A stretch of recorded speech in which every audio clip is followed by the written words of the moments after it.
Bonjour à toutes et à tous, bienvenue dans cette émission spéciale consacrée à l'actualité politique ivoirienne. Aujourd'hui, nous revenons sur un fait marquant, l'éviction d'Assalé Tiemoko de la course à la présidentielle. Voici la raison, selon certains observateurs, de ce qu'il déclarait à propos du pouvoir RHDP, quelques semaines seulement avant la décision du Conseil constitutionnel. Revenons sur ce qu'il disait, cela va nous aider à comprendre les dessous de cette affaire. Votre discours sur la souveraineté économique que vous prônez au niveau national n'est pas du tout une stratégie, j'allais dire, irréaliste, mais plutôt, on pourrait peut-être aussi le qualifier d'un rêve populiste. Mais non, vous savez, bon, dès lors que nous sommes dans une globalisation. C'est une expression que beaucoup utilisent aujourd'hui. Mais vous savez, le contraire du populisme, c'est la populophobie. Absolument. Soit vous aimez les Ivoiriens, soit vous les détestez. Ce sont deux barques différentes. Et donc, le procès en populisme est un procès qui n'a pas son sens. Quand on s'engage pour les Ivoiriens dans la crise de la data, est-ce que ça peut des résultats pour les Ivoiriens? Bien sûr. Au-dessus, on peut acheter la data à moindre coût. C'est parce que des Ivoiriens, dont moi, se sont levés pour affronter ces gens. Si aujourd'hui on ne paie plus les cotisations Koyes en Côte d'Ivoire, c'est parce qu'un élu s'est levé contre ça.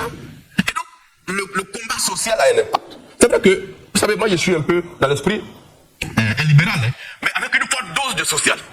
D'accord? Nous avons les moyens, dans ce pays-là, d'offrir un peu de dignité à chaque Ivoirien. Il suffit de élever un peu le niveau de la gouvernance et de faire en sorte que ce que chacun mérite lui revienne de droit. Parce que le système dans lequel nous vivons est un système qui décourage l'entreprise, est un système qui décourage ceux qui veulent agir pour leur pays. Est-ce que nous voulons abattre? Très bien. Bon, je reviens. Tout à l'heure, vous avez cité Nietzsche en parlant de la préférence de rester dans la périphérie au cœur de la machine. Est-ce que c'est cela qui justifie un peu votre isolement ou bien votre éloignement de toute cette opposition que vous estimez peut-être ne pas vouloir faire ménage avec cette opposition? Est-ce que vous, au-delà de cela, vous entendez plus ou moins les préalables ou bien les cris de cette opposition?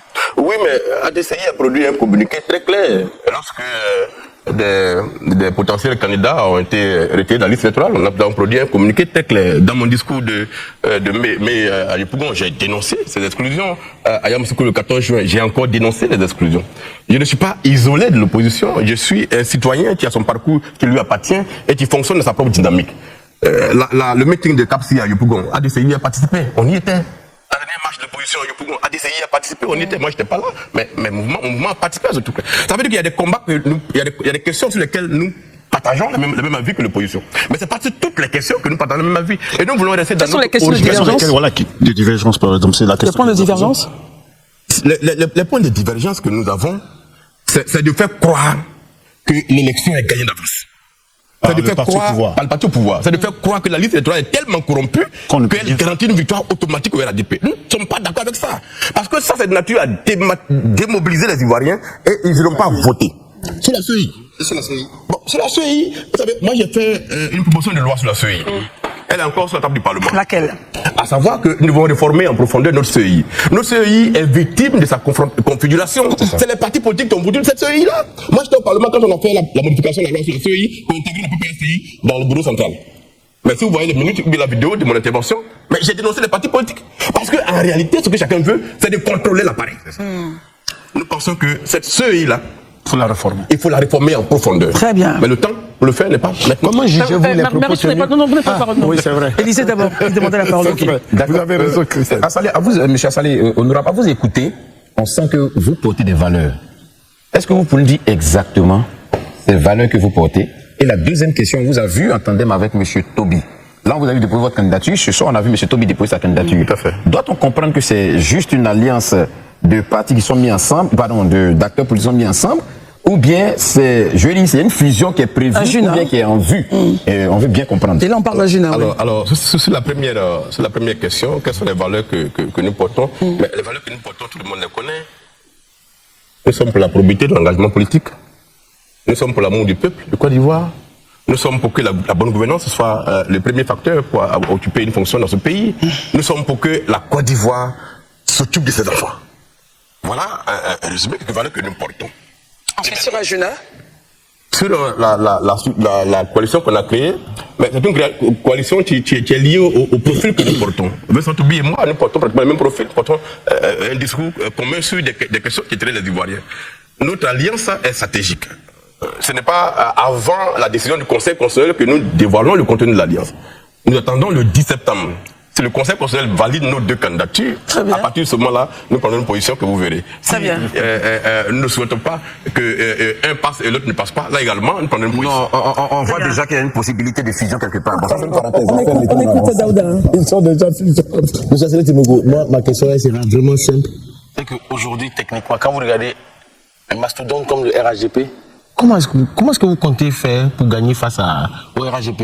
Quelle est la stratégie que vous mettez en place? C'est vous qui appelez le RHGP mastodonte. Mastodonte par rapport à quoi? Ça fait 15 ans qu'ils sont là quand même. Oui, mais ça fait 15 ans qu'ils n'ont pas été, qu'ils sont indéboulonnables. Non, je peux. D'après eux, le bilan il est inattaquable. On va l'écouter. Donc dites-moi, où vous pouvez commencer à attaquer leur bilan?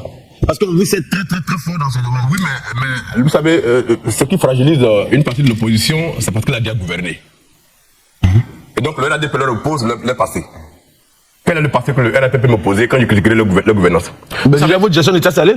Mais dans ma gestion de Thiès Salé, je vous dis, demandez au ministère de l'Intérieur, Thiès Salé était un modèle en matière de gouvernance locale. Modèle. Quand tous les bailleurs de fonds arrivent en Côte d'Ivoire par rapport aux collectivités, l'une des collectivités qui sont prises en exemple, c'est Thiès Salé. Vous comprenez? Le RHDP a géré la commune de Thiès Salé de 2013 à 2018. Ils nous ont laissé une dette de 800 millions pour un budget de 400 millions. La dette est à 11 millions. Avec un budget de 1 milliard. Ah, c'est mon bilan, ça. En tant que maire de ma commune. C'est au niveau micro. Au niveau micro. Ce que j'ai fait au niveau micro, je peux l'appliquer au niveau macro. Vous savez, une mairie, une commune, c'est un État en miniature. Absolument. C'est la même gouvernance. On a un parlement qui est le conseil municipal. Vous avez un militant sur le plateau, il est tout en jour. Donc tout peut être déployé. On va écouter. Allez-y. Oui, s'il vous plaît. Le RHDP ne ferait pas du tout. Parce qu'ils considèrent que ceux qui jouent en réalité, c'est les Ivoiriens. Il faut leur tenir un discours qui les rassure. Il faut leur tenir un discours qui les motive à aller voter.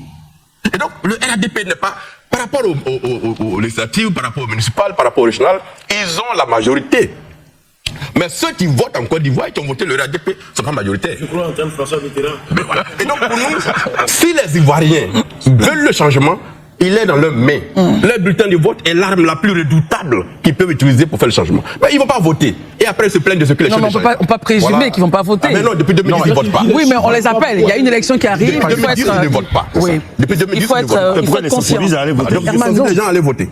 Herman, laissez le candidat Donc le RHDP pour nous n'est pas un mastodonte. C'est les Ivoiriens qui font que... On termine avec Marius.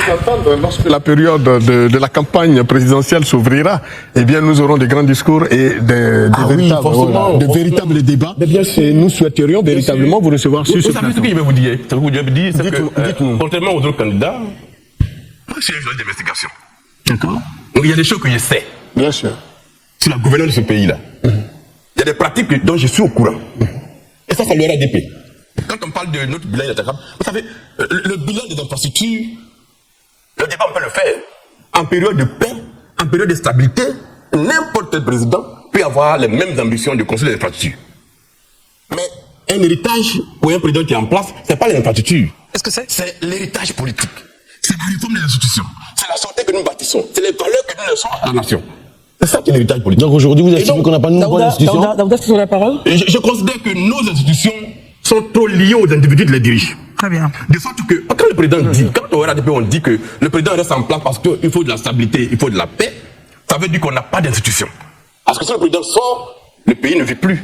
Voilà le discours qu'on envoie aux Ivoiriens. Ça, il faut déconstruire cette image-là et faire en sorte qu'on construise des institutions qui vont suivre aux hommes et non pas les hommes qui vont s'effondrer.